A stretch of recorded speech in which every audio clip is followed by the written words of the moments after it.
할렐루야, 반갑습니다. 제가 기도하겠습니다. 사랑이 많으신 하나님 아버지 감사합니다. 오늘 하루도 하나님께서 우리에게 삶을 주시고 하루라고 하는 시간을 주시고 날을 주심에 감사합니다. 오늘 하루도 주님과 동행하는 하루 되게 하여 주시고 왕이신 예수님, 내 삶의 주인이신 예수님만을 온전히 고백하며 또한 세상 가운데 그 왕이신 예수님을 전하며 이 땅 가운데서 자라갈 수 있는 우리의 삶이 되도록 하나님 축복하여 주시옵소서. 우리를 사랑하시는 예수 그리스도의 이름으로 감사하며 기도리옵나이다. 아멘.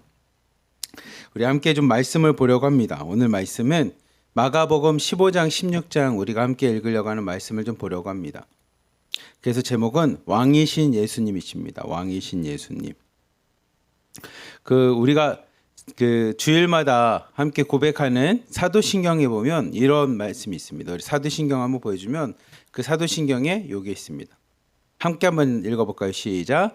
그는 성령으로 잉태되어 동정녀 마리아에게서 나시고 본디오 빌라도에게 고난을 받아 십자가에 못 박혀 죽으시고 장사된 지 사흘 만에 죽은 자 가운데서 다시 살아나셨으며 하늘에 오르셔 전능하신 아버지 하나님 우편에 앉아 계시다가 거기로부터 살아있는 자와 죽은 자를 심판하러 오십니다. 아멘. 사도신경이라는 건 뭐냐면요, 뜻이 이런 뜻입니다. 사도신경. 사도라는 건 뭐냐면 예수님을 따라가 다녔던 제자들입니다. 스승님을 따라서 걸어갔던 사람들, 그게 사도라는 뜻입니다. 사도.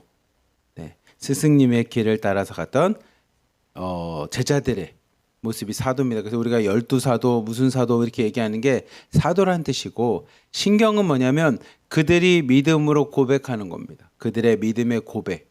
그것을 기록한 것을 신경이라고 합니다. 그러니까 사도신경은 뭡니까? 그러면 예수님을 따르는 제자들, 예수님을 믿는 사람들끼리 믿음으로 고백하는 건데, 어떤 걸 고백하냐면 그 믿음의 고백 안에는 예수님에 대한 고백입니다. 예수님에 대한 고백. 그래서 그 예수님께서 어떤 분이십니까? 그러면 그 예수님에 대해서 사도신경은 이렇게 고백하고 있는 겁니다. 화면 다시 한번 띄워주시면 이 사도신경에서 중요하게 고백하는 거 뭐냐면 예수님은 성령으로 잉태돼서 동정녀 마리아에게서 태어나셨습니다.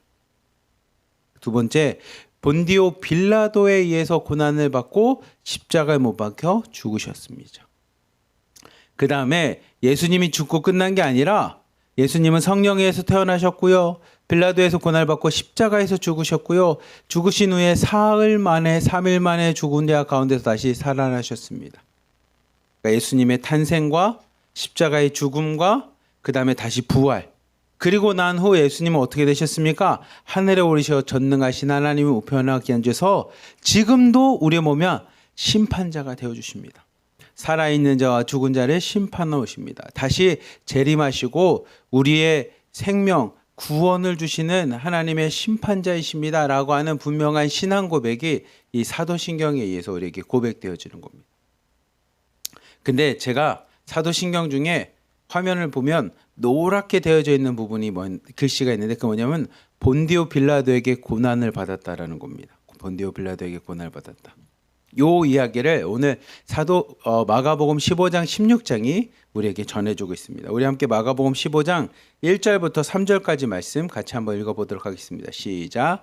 새벽에 대제사장들이 즉시 장로들과 서기관들 곧 온 공회와 더불어 의논하고 예수를 결박하여 끌고 가서 빌라도에게 넘겨주니 빌라도가 묻되 내가 유대인의 왕이냐?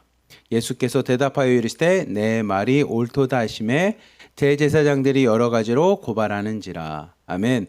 오늘 15장 1절에 보면 새벽에 이런 일이 일어납니다. 새벽에. 왜 새벽에 일어납니까? 예수님을 잡았습니다. 근데 예수님을 그들의 법에 의해서 돌에 쳐 죽일 수 있는 유일한 길은 신성모독이라든지 하나님에 의해서 그 모세가 이야기했던 모세의 법에서 벗어나는 것들.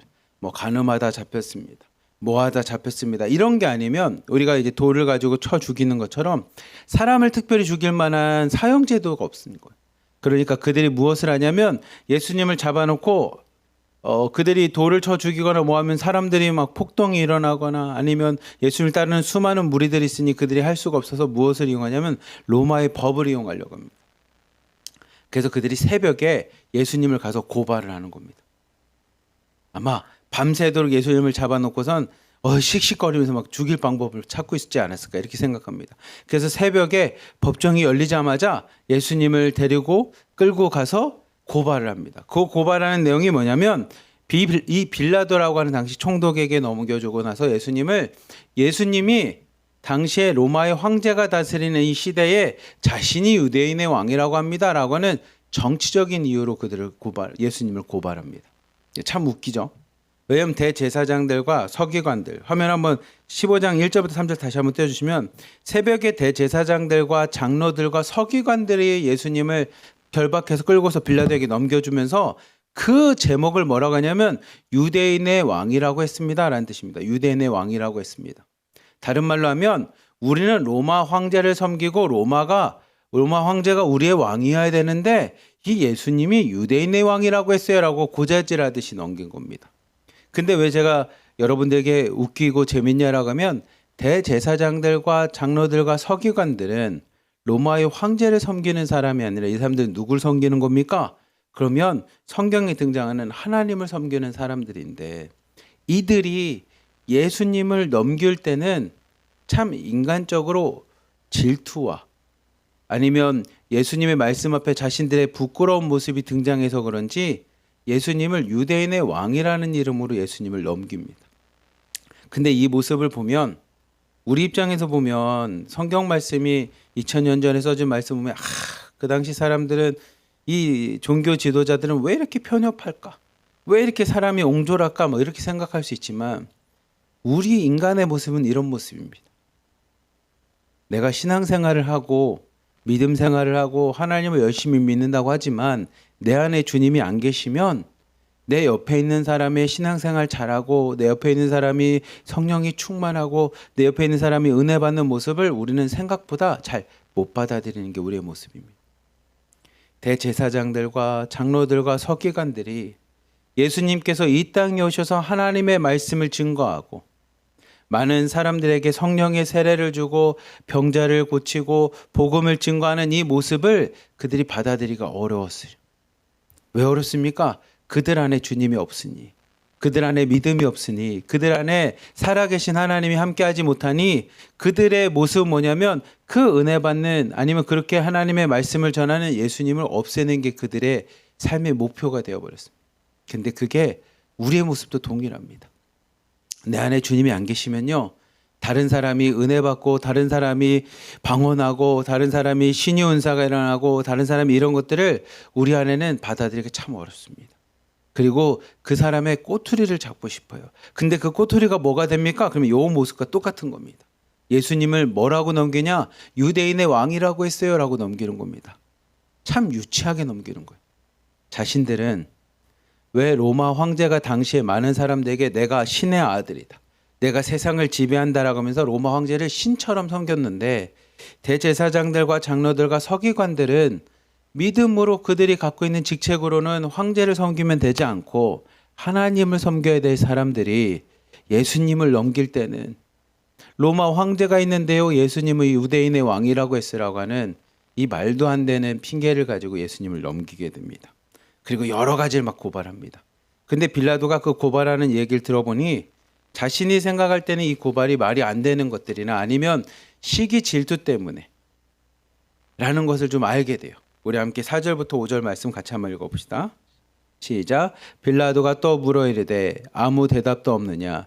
그들이 얼마나 많은 것으로 널 고발하는가 보라 하되 예수께서 다시 아무 말씀으로도 대답하지 아니하시니 빌라도가 놀랍게 여기더라.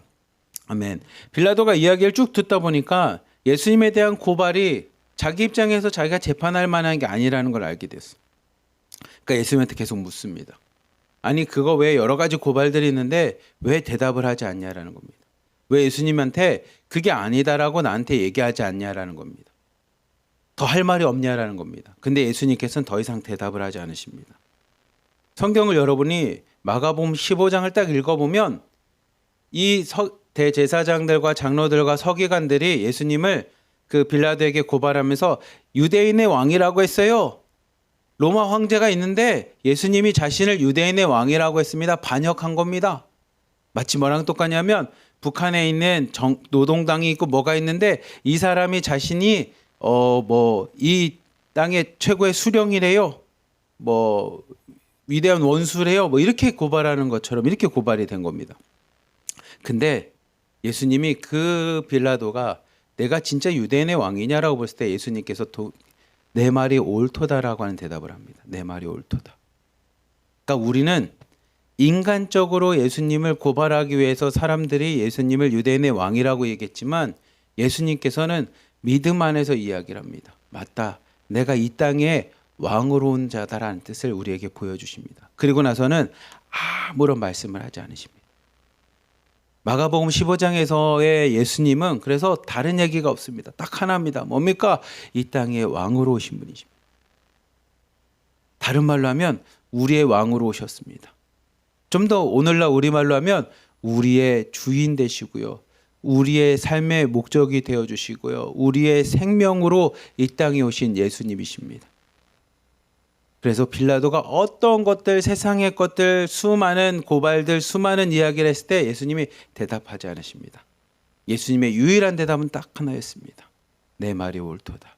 내가 왕으로 이 땅에 온 너희들을 구원하고 너희들을 다스리고 너희들을 재판하고 너희들을 심판하러 온 내가 예수 그리스도라는 겁니다. 구원자, 구세주라고 하는 대답만 오직 하고 계십니다. 그 이야기를 듣고 빌라도가 6절에 보면 당시의 명절의 전례대로 그들에게 이야기합니다. 6절, 9절, 10절 읽어보세요. 시작.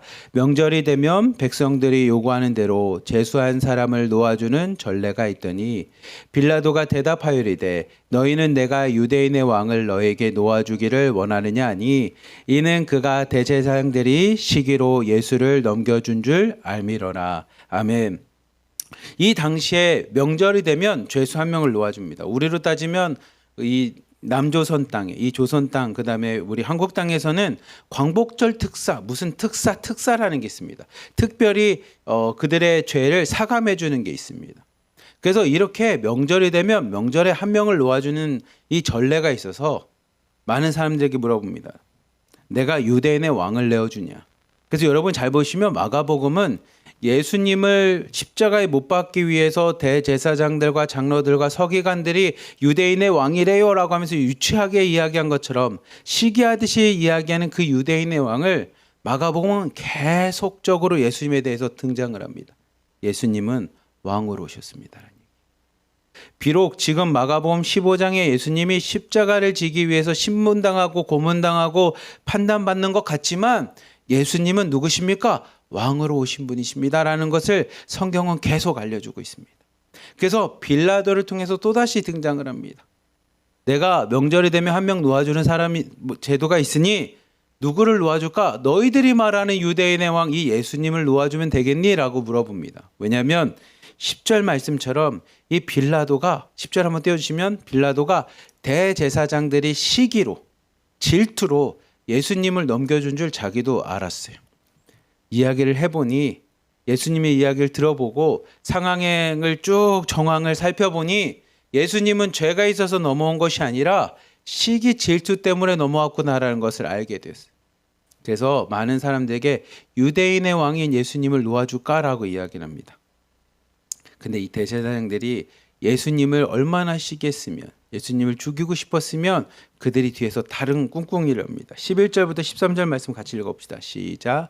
그러나 대제사장들이 무리를 충동하여 도리어 바라바를 놓아달라 하게 하니 빌라도가 또 대답하여 이르되 그러면 너희가 유대인의 왕이라 하는 일을 내가 어떻게 하랴. 그들이 다시 소리 지르되 그를 십자가에 못 박게 하소서. 아멘. 빌라도가 너희들 이제 명절 되면 한 사람을 놓아주는 전례가 있어서 내가 한 명 놓아줄 텐데 유대인의 왕인 예수님을 놓아주겠냐? 라고 물어봤을 때 당시의 대제사장들이 사람들을 먼저 선동을 합니다. 그리고 나서 뭐라고 하냐면 아니요. 예수님이 아닌 바라바를 놓아주십시오.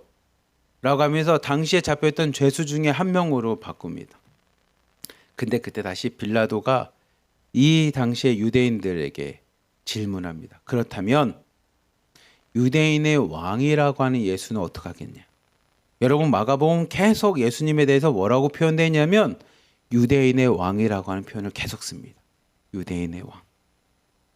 예수님을 잡아 죽였던 죄의 명이기도 하지만 성경은 우리에게 계속 얘기합니다. 예수님은 누구십니까? 왕으로 오신 분을 계속 얘기합니다. 그저 많은 사람들이 흥분을 합니다. 그 유대인의 왕이라고 하는 예수는 십자가에 못 박혀 죽으십시오라고 하는 십자가를 이야기합니다. 근데 여러분 아시겠지만 예수님께서 이 땅에 오셔서 자신이 어떻게 될 것에 대해서 계속적으로 제자들에게 알려주고요. 사람들에게 알려줍니다. 그게 뭡니까? 자신은 십자가를 질 거에 대한 이야기를 하십니다. 그래서 예수님은 대제사장들의 시기를 통해서 넘겨진 것 같지만 마가복음 15장은 우리에게 얘기합니다. 왕으로 오신 예수님은 이 땅에 보내주신 하나님 아버지의 말씀대로 뜻대로 십자가를 지시고 우리의 왕이 되셨습니다라는 거. 무슨 말입니까? 세상에 있는 왕은 권력을 갖고 힘을 갖고 왕이 되지만 마가복음 15장에 등장하는 유대인의 왕 예수님은 권력과 힘이 아니라요. 하나님의 말씀의 성취를 통해 하나님의 말씀대로 이 땅의 왕이 되셨다라는 겁니다. 그리고 마가복음 15장은 분명히 우리에게 이야기합니다. 하나님이 인정하는 분명한 왕. 우리에게 구원을 주고 우리 삶의 주인 되시는 왕은 하나님의 말씀대로 십자가를 지시는 그 왕이 우리의 진정한 왕이라는 것을 등장하고 알려주고 있습니다. 근데 이 빌라도가 그 얘기를 듣고 나서 14절 15절 말씀이 이 마가복음 15장에서 우리에게 주는 큰 교훈입니다. 같이 한번 14절 15절 읽겠습니다. 시작. 빌라도가 이르되 어찌미냐 무슨 악한 일을 하였느냐 하니 더욱 소리 지르되 십자가에 못 박게 하소서 하는지라. 빌라도가 무리에게 만죽을 주고자 하여 바라바는 놓아주고 예수는 채찍질하고 십자가에 못 박게 넘겨주니라. 아멘.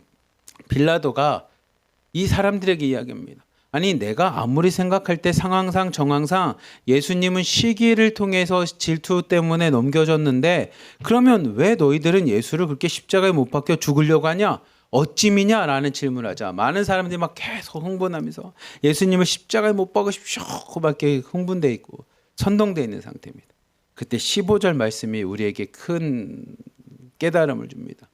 빌라도가 무리에게 만죽을 주고자 바라바를 놔주고 예수님을 십자가에 못 박게 넘겨주게 됩니다. 무리에게 만족을 주고자. 빌라도가 결정을 할 때는요. 옳음을 갖고 결정한 게 아니라 사람들의 눈치를 봅니다. 많은 사람들에게 만족을 주고자 그가 결정한 것은 예수님을 십자가에 못 박혀 죽는 일이었습니다. 우리 안에 성령이 계시지 않고 우리 안에 예수님이 살아계시지 않고 우리 안에 하나님의 말씀이 없으면 우리는 어떻게 흘러갑니까? 빌라도와 같이 흘러갑니다. 무리에게 만족을 줍니다. 사람의 눈치를 보고요. 많은 사람들의 평가를 듣게 되고요. 그리고 그 결과가 뭡니까? 예수님을 다시 십자가에 못 박는 일을 가게 됩니다. 근데 여러분 사도신경에 제가 여러분과 함께 읽었던 것처럼 사도신경에서 예수님이 십자가에 못 박혀 준 게 누구 때문입니까? 라고 하면 이 말씀만 봤을 때는 유대인들이 못 박은 거 아닙니까? 당시에 사람들이 못 박은 거 아닙니까? 라고 말할지 모르겠지만 분명한 사도신경은 본디오 빌라도에게 신문을 받고요. 그 본디오 빌라도에 의해서 십자가에 못 박아 죽으셨다라고 하는 분명한 이름이 등장을 합니다. 다른 말로 하면 뭡니까?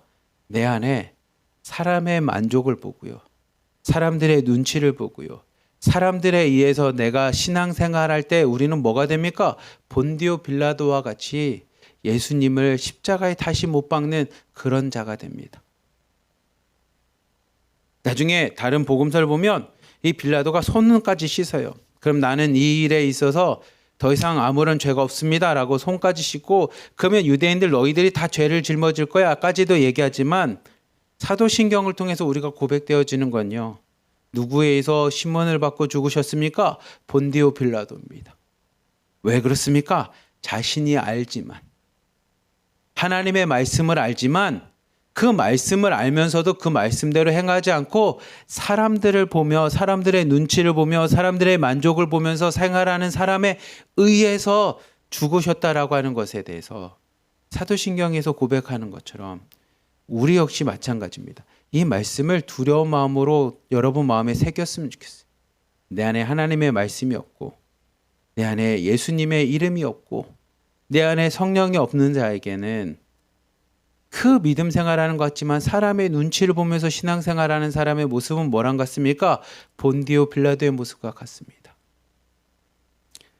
그 사람들은 하나님의 말씀대로, 하나님의 의대로, 하나님 우리에게 알려주신 대로 신앙생활하는 것이 아니라 사람에게 만족을 주고 사람의 눈치를 보게 됩니다. 근데 그 결과는 뭐냐면 결론으로 말하면 예수님을 다시 십자가에 죽게 만들 만큼 그 신앙은 빌라도와 동일한 모습이 되게 됩니다. 그리고 예수님은 이 빌라도가 넘겨준 것처럼 십자가에 못 박혀 죽으시게 됩니다. 25절부터 27절까지 말씀 같이 한번 봅시다. 시작. 때가 제3시에 되어 십자가에 못 박으니라. 그 위에 있는 죄패에 유대인의 왕이라고 썼고 강도들을 예수와 함께 십자가에 못 박으니 하나는 그의 우편에 하나는 좌편에 있더라. 아멘. 예수님께서 십자가에 못 박으셨는데 그 위에는 큰 죄패가 있습니다. 이렇게. 그 죄패에 뭐라고 적혀 있습니까? 그러면 유대인의 왕이라고 등장합니다. 여러분 저와 함께 이 짧은 말씀 15장 말씀 계속 읽어보면 예수님 앞에는 뭐가 따라갑니까? 그러면 유대인의 왕입니다. 인간적으로 이 대제사장들과 장로들과 서기관들이 예수님을 십자가에 못 박기 위해서 정치적으로 예수님을 넘기기 위한 그 표현이었던 유대인의 왕을 하나님께서는 수많은 사람들 앞에 십자가 위에 바라본 예수님을 바라보면서 뭐라고 얘기하냐면 맞아! 진정한 왕은 내가 인정한 진정한 왕은 십자가를 지는 왕이야. 하나님이 인정한 유일한 왕은 권력을 갖고 사람을 죽이고 이런 왕이 아니고 저 십자가를 지는 저게 유대인의 왕이라고 하는 하나님이 인정하시는 왕이 유대인의 왕이라는 겁니다. 십자가가 우리에게 생명을 주고 우리 삶의 주인 되시고 우리의 왕이신 분은 누구십니까? 십자가를 지신 분이라는 겁니다. 그리고 우리에게도 동일하게 이야기하죠. 권력을 갖고 이 로마의 황제가 되거나 세상에 있는 왕으로서 살아가는 삶을 하나님이 기뻐하시는 게 아니라 유대인의 왕이라고 하는 죄패와 같이 예수님과 같이 이 땅에서 십자가를 지고 살아가는 우리의 신앙, 우리의 모습을 하나님께서 인정하시는 겁니다. 기뻐하신다라는 겁니다. 근데 세상 사람들은 그 십자가에 있는 예수님을 조롱하기 시작합니다. 30절부터 32절까지 말씀 같이 한번 읽어봅시다. 시작. 내가 너를 구원하여 십자가에서 내려오라 하고 그와 같이 대제사장들도 서기관들과 함께 희롱하며 서로 말하되 그가 남은 구원하였을 때 자기는 구원할 수 없도다. 이스라엘의 왕 그리스도가 지금 십자가에서 내려와 우리가 보고 믿게 할지어다 하며 함께 십자가에 못 박힌 자들도 예수를 욕하더라. 아멘. 사람들이 예수님을 희롱합니다. 조롱합니다. 그리고 뭐라고 하냐면 야 네가 다른 사람들은 구원했으면서 너는 구원하지 못하는구나 라고 이야기를 합니다. 근데 하나님의 십자가는 하나님의 십자가의 사랑은 그리고 이 땅에 오신 예수님께서 메시아로 그리스도로 오신 그 하나님의 말씀의 성취는 자신은 구원하지 않고 남을 구원했다라고 하는 이 대제사장과 서기관들의 조롱이 섞인 말처럼 하나님의 구원의 역사는 자신의 독생자 예수를 죽이시고 십자가에 죽이시고 온 인류를 선택하는 거였습니다. 이 칼바르트라고 하는 유명한 신학자는 이렇게 표현합니다. 하나님께서는 한 사람을 버리시고 온 인류를 택하셨습니다. 하나님께서는 한 사람을 버리시고 온 인류를 택하셨습니다라고 하는 표현을 씁니다. 그게 뭡니까? 그게 하나님의 구원의 방법이었습니다. 여러분들이 사역일 통해서도 배우고 우리 설교를 통해서 계속 배우는 것처럼 하나님의 말씀은 인간이 죄를 지었기에 자신이 죄 있는 사람이 죄를 가지고 하나님 앞에 나갈 수 없으니 죄 없는 하나님의 독생자 하나님의 어린 양으로 오신 예수님이 십자가를 지심으로 그 모든 죄를 뭐냐면 대속하시고 다 짊어지시고 대신 속죄하시고 우리 인류를 구원하는 거였습니다. 그게 뭡니까? 그게 유대인의 왕이라는 겁니다. 하나님이 인정하시고 하나님이 말씀하시고 하나님께서 준비하셨던 하나님의 구원의 섭리가 뭡니까? 그 유대인의 왕, 죄 없으신 예수님께서 우리의 죄를 대신 짊어지시고 십자가에서 죽으심으로 온 인류를 구원하시는 겁니다. 저는 이 말씀을 보면서 혼자 이렇게 상상해 봤어요. 만약에 예수님께서 십자가에서 내려오셨다면, 못 내려오신 분이 아니신데 내려오셨다면 어땠을까? 아마 그 사람들은 아닙니다, 다시 올라가십시오, 뭐 이렇게 하지 않았을까?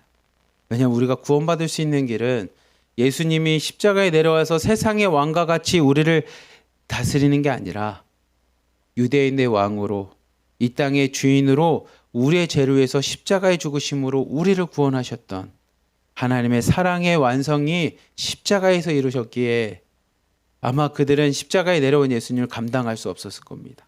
그런데 예수님께서는 그 수많은 조롱 속에서 하나님의 말씀을 이루십니다.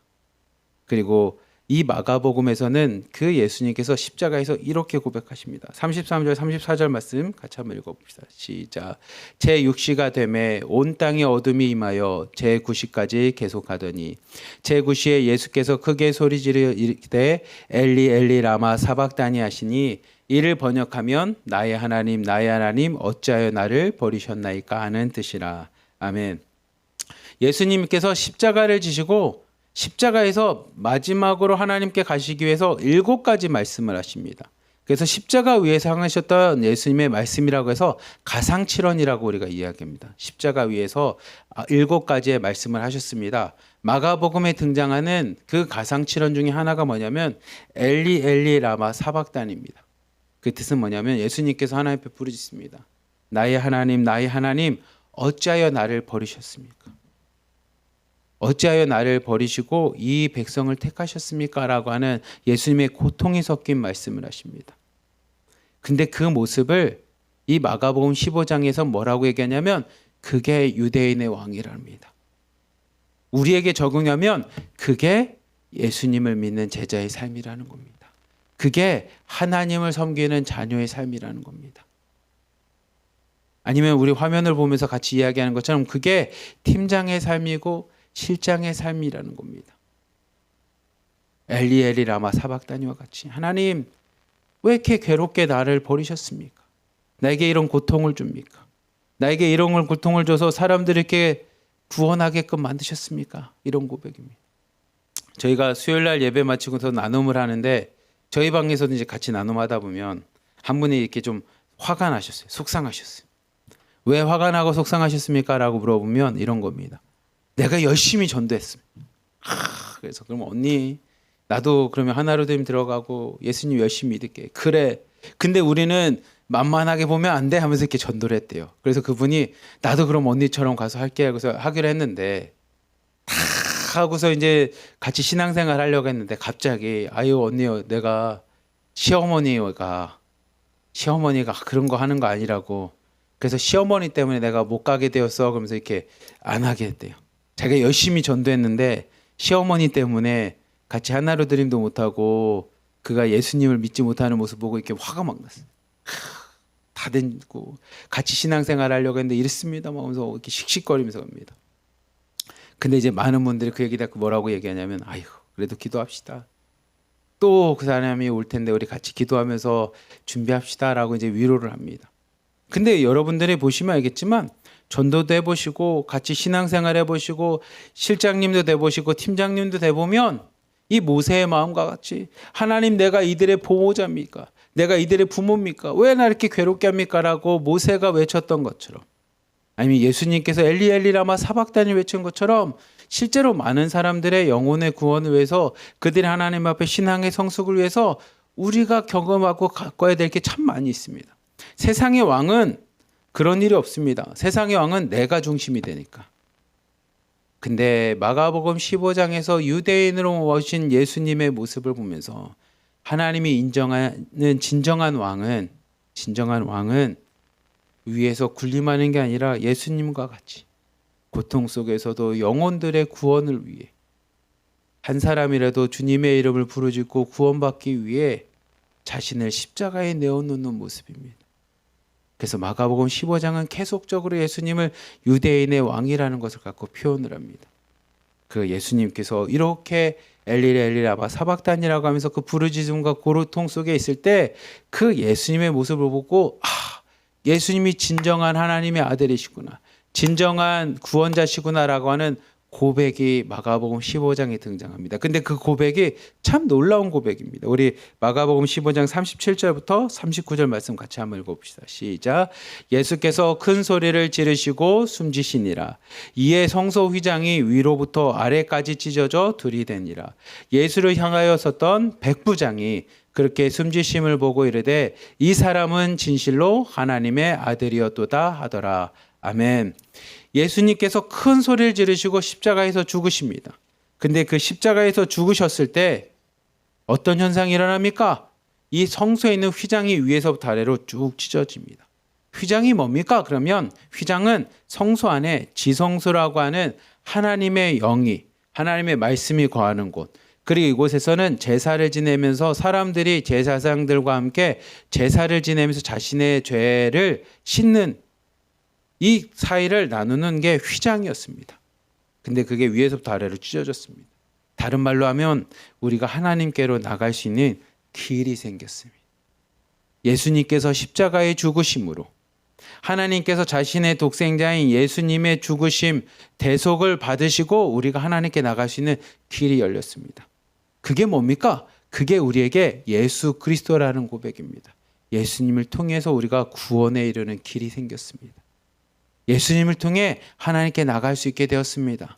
예수님을 통해 예수님을 영접함으로 우리가 하나님의 자녀가 될 수 있게 되었습니다라는 게 오늘 말씀입니다. 근데 그 고백을 누가 하냐면 39절 보면 백부장이 합니다. 백부장. 백부장이 뭔데 이렇게 얘기합니까? 그러면 100명을 다스리는 군인입니다. 군인. 자기 밑에 100명이나 다스리는 군인이었습니다. 그 백부장이 예수님의 죽으심을 보고 이 사람은 진실로 하나님의 아들이었다고 고백합니다. 여러분, 군인은 우리 성도님, 자매님들 중에 군인 출신도 있겠지만 군인에게 있어서 가장 중요한 건 뭐냐면 국가나 왕이나 위에서부터 내린 명령입니다. 명령. 그리고 명령에 나는 충성하고 따르는 게 군인입니다. 근데 이 군인이 뭐라고 얘기하냐면 이 사람은 하나님의 아들이었다라고 이야기합니다. 여러분이 예수님을 고문하고 십자가에 못 박게 한 게 누구냐면 군인들이었습니다. 로마 병정들이었습니다. 이 로마의 병정들이었던 군인이 빌라도의 말대로 명령대로 예수님의 십자가에 못 박아서 죽게 했습니다. 근데 죄패는 뭐였습니까? 유대인의 왕이었습니다. 근데 그 예수님이 진짜 유대인의 왕이었어, 하나님의 아들이셨어 라고 하는 예수님은 이 땅에 오신 하나님의 아들이셔, 이 땅에 성령으로 잉태된 하나님이셔 라고 하는 고백을 누가 합니까? 백부장이 합니다. 백부장이. 그 전체를 지켜봤던 백부장이 이야기합니다. 군인은 명령대로 해야 되는데 그 군인이었던 백부장이 모든 것을 다 지켜보고 나서 이야기합니다. 맞아. 예수님은 하나님의 아들이었다는 겁니다. 자신들이 행했던 명령이 자신들에게 떨어졌던 이야기가 잘못됐다라고 스스로가 이야기하는 겁니다. 여러분, 믿음이 있는 사람이 내가 살아생전에 예수님을 만났었는데 예수님이 진짜 하나님의 아들이 맞습니다 이렇게 얘기하는 게 아니라 백부장이 이야기합니다. 마가복음 15장은 이 군인이었던 백부장이 예수님은 하나님의 아들이셨다라고 이야기를 합니다. 백부장이 그렇게 고백할 수 있는 건 뭡니까? 예수님의 십자가의 길과 십자가의 사랑과 십자가의 모습을 백부장이 보고 나서 분명히 고백합니다. 아마 여러분들이 예수님과 같이 십자가를 지는 믿음과 신앙으로 이 땅에서 살아갈 때 여러분의 믿음과 여러분의 모습을 보고 주변 사람들이 이야기할 겁니다. 네가 믿는 예수님은 진정한 하나님이시구나. 네가 믿는 예수님은 진정한 하나님의 아들이시구나. 네가 믿는 예수님이 우리에게 구원이구나라고 하는 분명한 이야기를 할 겁니다. 제가 인생을 살면서 신대원 다닐 때 저에게 큰 영향을 준 책이 한 권 있습니다. 그게 천국의 열쇠라는 책이었어요. 천국의 열쇠. 이 책이 저한테 얼마나 영향을 줬으면 제가 신대원 다닐 때 신학대학원을 줄여서 신대원이라고 합니다. 신학을 공부할 때 3학년 때 이제 졸업을 앞두고 대학원 다니가 졸업을 앞두고 개척을 하려고 준비를 했었거든요. 그래서 감리교 본부에다 전화를 해서 개척하려면 어떻게 해야 됩니까? 막 알아볼 때였습니다. 근데 그렇게 알아볼 때 누군가가 저한테 뭐라 하냐면 육도라고 하는 보령에 있는 조그마한 섬이 있습니다. 할머니 할아버지들이 사는 조그마한 섬인데 그 조그마한 섬에 교회가 하나 있는데 그 교회에 목회자가 필요하니까 전도사였을 때 저한테 거기에 가보시면 어떻겠습니까? 라고 했거든요. 근데 제가 그때는 막 30살 막 돼서 한참 뭔가를 하고 싶기도 하고 막 의욕이 앞설 때라 아니요. 저는 섬에는 왠지 막 이렇게 유배 가는 것 같고 뭐 나 혼자 가서 거기서 뭐 할 것도 없을 것 같고 막 실패한 것 같고 막 이래서 안 간다고 했어요. 그리고 저는 이 대도시 서울 이 수도권에서 개척할 겁니다. 막 이런 마음을 갖고 있을 때 제 장신대학교 다니던 장로회 신학대학원 다니던 친구 하나가 저한테 책을 하나 소개를 해주고 선물해 줍니다. 그 책이 천국의 열쇠라는 책이었습니다. 근데 그 천국의 열쇠라는 책을 읽는데 내 마음에 감동이 오기 시작합니다. 근데 그 천국의 열쇠에 보면 이런 얘기입니다. 어떤 얘기냐면 하나님의 말씀을 열심히 전했던 하나님의 사자, 성직자가 많은 사람들의 시기와 질투 때문에 이 사람이 그 자기가 있는 곳에서 복음을 전하고 성직자의 역할을 못하고 추방당하게 돼요. 선교사라는 이름으로 추방을 당하는데 어디로 추방당하냐면 중국으로 추방을 당합니다. 그래서 중국에서 그가 거기서 선교사로 생활하는데 많은 사람들은 그 전에 있었던 선교사들은 어떻게 생활하냐면 후원을 받아서 돈을 가지고 많은 사람들을 선교를 합니다. 근데 이 성직자였던 선교사님은 돈을 가지고 선교하는 게 아니라 사랑을 가지고 선교합니다. 처음엔 중국에 있는 수많은 사람들이 텃세를 부려요. 텃세를. 근데 전쟁이 났을 때 많은 사람들을 그가 교회로 사람들을 데리고 가서 간호를 합니다.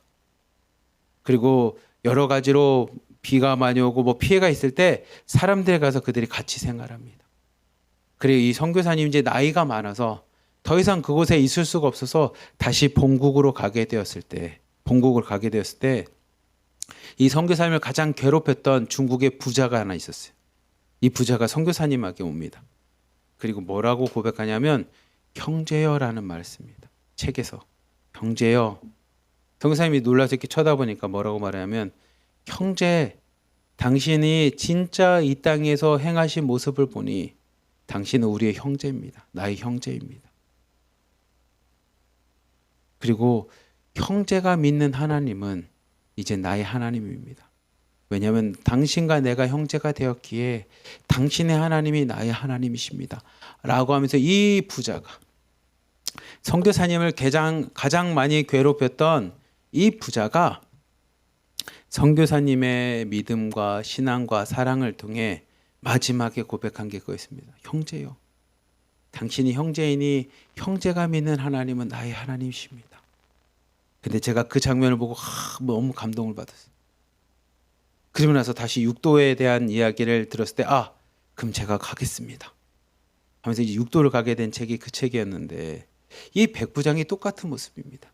예수님의 삶과 예수님의 모습과 십자가를 보고 그 십자가의 하나님의 사랑을 보고 이 백부장이 분명히 고백합니다. 그는 하나님의 아들이셨구나라고. 분명히 여러분들이 주님의 사랑을 갖고 십자가를 실천하는 마음으로 이 땅에 살아가는 여러분의 모습을 보고 여러분 주변에 있는 사람들이 여러분을 분명히 고백할 겁니다. 당신은 진짜 하나님의 자녀이시군요. 당신은 진짜 예수님의 자녀이시군요. 당신은 진짜 성령의 사람입니다. 라고 고백하는 것처럼 백부장을 통해서 그 고백이 이루어지게 됩니다. 그리고 예수님의 시체는 당시에 믿음의 사람이었던 아리마대 요셉이 와서 요구를 합니다. 43절부터 45절 말씀 함께 읽읍시다. 시작. 아리마대 사람 요셉이 와서 당돌이 빌라도에게 들어가 예수의 시체를 달라 하니 이 사람은 존경받는 공회원이요 하나님의 나라를 기다리는 자라. 빌라도는 예수께서 벌써 죽으셨을까 하고 이상히 여겨 백부장을 불러 죽은 지가 오래냐 묻고 백부장이 알아본 후에 요셉에게 시체를 내주는지라. 아멘. 당시 아리마대 사람 요셉이 예수님의 시체를 당돌하게 요구를 합니다. 이 사람은 공회원 사람이었습니다. 아리마대 사람은 이 당시의 율법, 대제사장들과 장로들과 서기관들과 동일한 입장에 있는 그 아리마대 사람 요셉이 예수님의 시체를 요구합니다. 로마의 군인도 예수님이 하나님의 아들이라고 고백한 것처럼 당시의 율법 속에 살아갔던 지도자였던 이 아리마대 사람 요셉도 예수님의 시신을 요구합니다. 그리고 백부장에게 이 빌라도가 물어보니 예수님이 죽은 지 오래됐다라는 얘기를 듣고 그 시체를 주게 됩니다. 그리고 마가복음 16장은 그 예수님께서 다시 부활하신 후 제자들에게 나타나십니다. 우리 마지막으로 14절부터 16절까지 같이 마가복음 16장 같이 읽어봅시다. 시작. 그 후에 11 제자가 음식 먹을 때에 예수께서 그들에게 나타나사 그들의 믿음 없음과 마음이 완악한 것을 꾸짖으시니 이는 자기가 살아난 것을 본 자들의 말을 믿지 아니함일러라. 또 이르시되 너희는 온 천하에 다니며 만민에게 복음을 전파하라. 믿고 세례를 받은 사람은 구원을 얻을 것이요 믿지 않는 사람은 정죄를 받으리라. 아멘. 예수님께서 부활하신 후에 11 제자에게 나타나십니다. 가룟 유다를 제외한 11 제자가 있을 때 예수님께 나타나서 그들을 뭐하냐면 질책하십니다. 그들에게 믿음 없음과 마음이 완악한 것을 질책하십니다. 우리로 따지면 회개하게끔 만듭니다.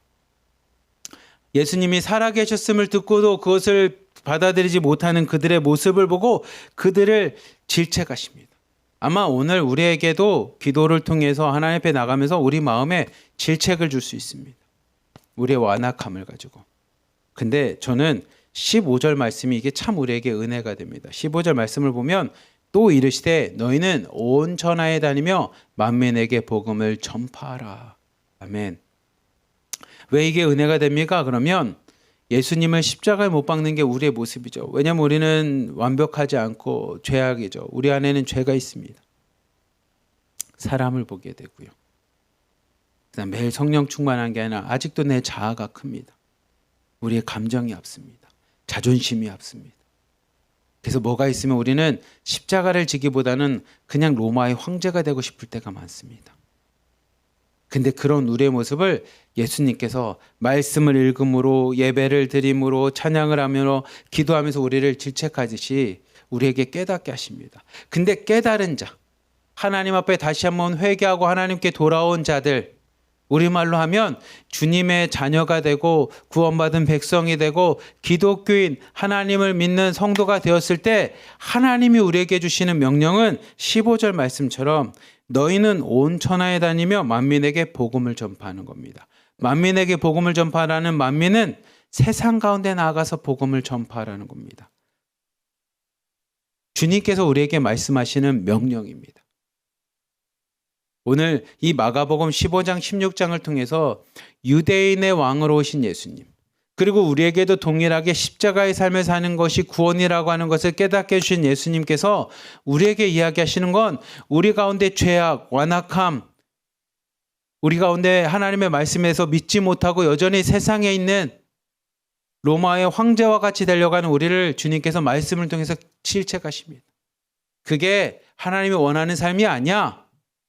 누군가를 다스리고 권력을 갖고 힘을 갖고 시기하고 질투하고 하나님이 원하는 삶이 아니야. 하나님이 원하는 삶은 십자가의 삶이야 라는 것을 깨닫게 해주신 그 주님께서 우리에게 그러면 이제 어떻게 살아야 될지 해서 말씀하십니다. 명령하십니다. 그게 뭡니까? 너희는 온 천하에 다니며 만민에게 복음을 전파하라는 겁니다. 우리가 해야 될 역할은 주님을 전하는 자의 삶이라는 겁니다.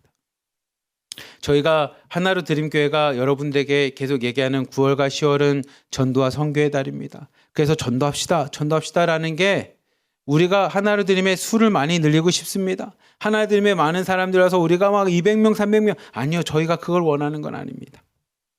우리가 전도를 이야기하는 건 이것 때문입니다. 마가복음 15장, 16장을 통해서 이야기하는 것처럼 주님을 믿는 백성의 삶이라면, 주님의 자녀된 자의 삶이라면, 주님을 따른 성도의 삶이라면 우리가 해야 될 건 뭡니까? 매일 말씀을 통해서 내 삶을 돌아볼 뿐만 아니라 세상에 가서 내가 있는 곳에 가서 주님을 전하는 자의 삶을 살아가는 겁니다. 그게 예수님께서 이 땅에 오셔서 우리에게 주신 명령입니다. 우리 사랑하는 하나드림교회 자매님들, 성도님들, 오늘 말씀을 보면서 여러분은 어떤 삶을 살겠습니까? 로마의 황제의 삶과 같이 사람들에게 만족을 주는 삶을 살겠습니까? 아니면 하나님의 만족, 말씀을 이루기 위한 십자가에서의 유대인의 왕과 같은 예수님의 모습을 살겠습니까? 이쪽은 많은 사람을 다스리고요. 내 힘을 갖고 내가 살아가는 삶이라면 이쪽은 나는 죽는 삶입니다. 사도 바울이 얘기하는 것처럼 나는 죽는 삶입니다. 그리고 누구로 사는 겁니까? 예수님으로 살아가는 삶입니다. 이쪽은 힘을 갖고 내가 주인이 돼서 나는 여전히 살아있는 삶입니다. 근데 이 삶은 죽은 삶밖에 되지 않습니다. 마치 선악과를 따먹은 아담과 하와 같이 죽은 삶입니다. 근데 이 삶은 비록 내가 죽은 것 같지만 예수님과 함께 우리가 살아가는 삶입니다. 생명의 삶입니다. 그리고 마가복음 16장은 우리에게 그 삶은 어떤 삶입니까? 이 땅에서 예수님을 증거하는 전하는 자의 삶이라고 이야기합니다. 부디 사랑하는 하나님께 자매님들, 성도님들, 오늘 말씀을 묵상하며 예수님을 따라 유대인의 왕으로 오신 예수님을 따라 나의 왕으로 오신 예수님을 따라 십자가의 삶을 살아가시기를 축복합니다. 그리고 이 땅 가운데서 그 십자가의 삶, 예수님을 증거하고 전하는 전도자의 삶이 되기를 주님의 이름으로 간절히 기도하며 축복합니다. 기도하겠습니다. 사랑이 많으신 하나님 아버지 감사합니다.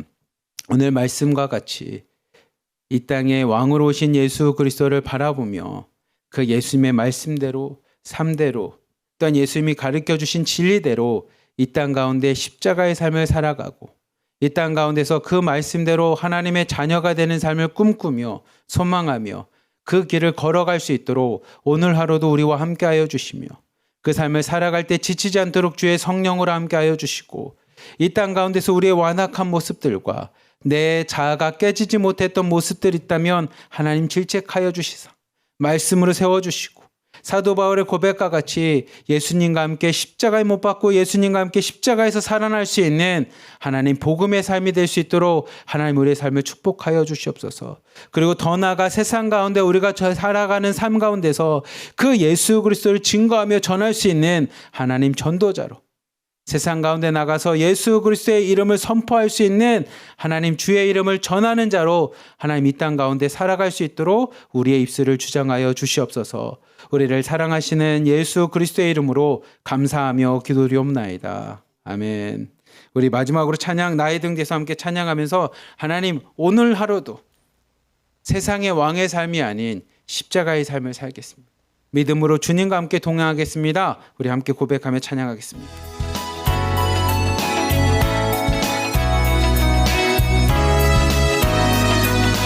나의 등 뒤에서 나의 등 뒤에서 나를 도우시는 주 나의 인생 길에서 지치고 고나여 매일처럼 주저앉고 싶을 때 나를 밀어주시네. 일어나 걸어라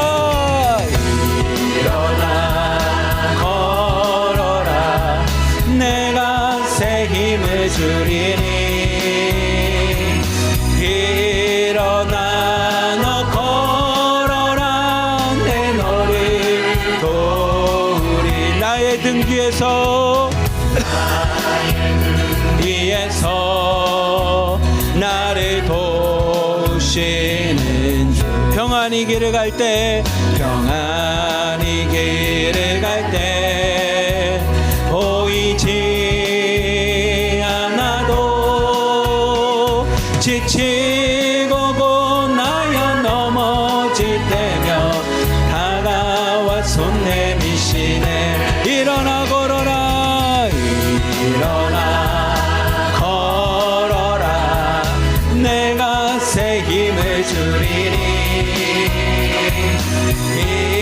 일어나 너 걸어라 내 너를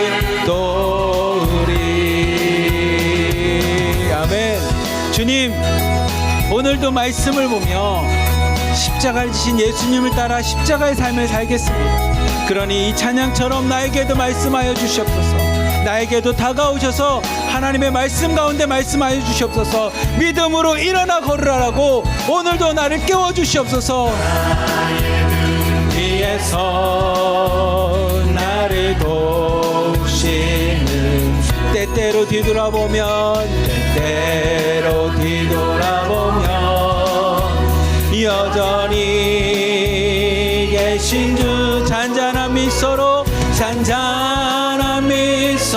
바라보시며 나를 재촉하신 일어나 걸어라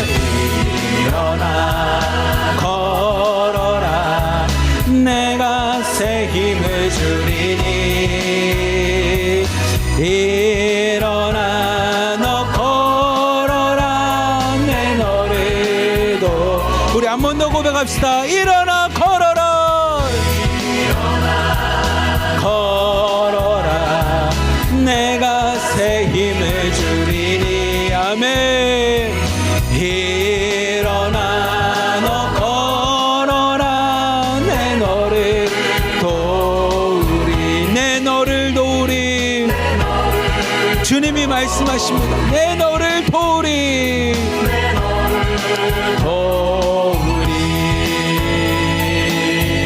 아멘. 여러분 오늘 말씀을 묵상한 마가복음 15장 16장 말씀처럼 예수님이 여러분의 왕이십니까? 이 땅에 오신 예수님, 십자가를 지신 예수님이 여러분의 왕이시라고 믿으십니까? 그렇다면 세상의 왕의 길이 아닌 예수님께서 보여주셨던 십자가의 길을 따라가는, 그리고 그 십자가의 길을 이 땅 가운데서 실천하고 걸어가는 저와 우리 성도님들, 자매님들 되길 주님의 이름으로 축복합니다. 기도하겠습니다. 사랑이 많으신 하나님 아버지 감사합니다. 우리가 입술로는 예수님을 나의 구원자, 나의 구세주, 나의 왕이라고 고백하면서 여전히 세상에서는 세상의 것을 더 많이 추구하고 있는 것은 아닌지, 세상의 황제의 길, 왕의 길을 추구하는 것은 아닌지 하나님 우리 자신을 두려운 마음으로 다시 한번 돌아봅니다. 그리고 오늘 말씀을 마음에 새기며 왕으로 오신 예수님을 내 마음의 왕으로 모시고 그 예수님께서 가르치셨던 대로, 예수님이 보여주신 대로, 예수님께서 우리를 인도하고 초청한 대로 하나님 십자가의 삶을 살아가게 하여 주시고 그 길이 우리에게 생명이 됨을 하나님 잊지 않게 하여 주시며 그렇게 십자가를 통한 예수님의 구원과 생명을 우리가 체험하고 경험하며 고백할 수 있는 믿음의 삶, 믿음의 성도들 되도록 축복하여 주시옵소서. 비록 그 길이 쉽지는 않습니다. 예수님께서 하나님께 기도했던 것처럼 엘리 라마 사박다니 나의 하나님 어찌하여 나를 버리셨습니까? 라고 고백할 만큼 우리에게 힘들고 고통스러울 수 있지만 하나님 그 길이 생명이 있기에, 그 좁은 문 좁은 길이 우리에게 구원의 길이기에 오늘도 십자가를 바라보며 나를 위해서 십자가를 신 예수님의 사랑을 바라보며 그 길을 걷고자 하오니 주님 우리와 동행하여 주시고 오늘 하루도 그 길을 살아가는 우리에게 성령으로 힘이 되어 주시옵소서. 한 사람도 낭호하지 않게 하여 주시고 한 사람도 중도에 포기하지 않게 하여 주시며 마지막까지 십자가를 지어 하나님 앞에 승리의 면류관, 구원의 면류관, 생명의 면류관을 얻을 수 있는 우리 하나로 드림교회 모든 자매님들, 성도님들 되도록 하나님 축복하여 주시옵소서. 오늘 하루가 그렇게 승리한 하루가 되기 원합니다. 오늘 하루가 성령 안에서 승리한 하루가 되기 원하니 하나님 믿음으로 승리하는 우리 자매님들, 성도님들 되도록 축복하여 주시옵소서. 우리를 사랑하시는 예수 그리스도의 이름으로 감사하며 기도리옵나이다. 아멘. 주여! 주여! 주여! 오 살아계시고 거룩하신 우리 하나님 아버지, 우리 아버지여 오늘 이 자리에 와 계심을 감사합니다. 내 아버지 하나님이신 우리 주 예수 그리스도로 말미암아 우리에게 은총과